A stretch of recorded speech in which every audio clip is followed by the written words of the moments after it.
والشمس وضحاها والقمر إذا تلاها والنهار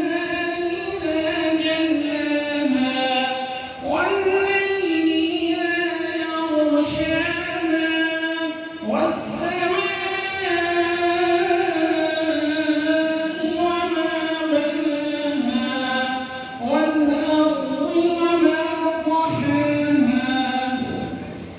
ونفس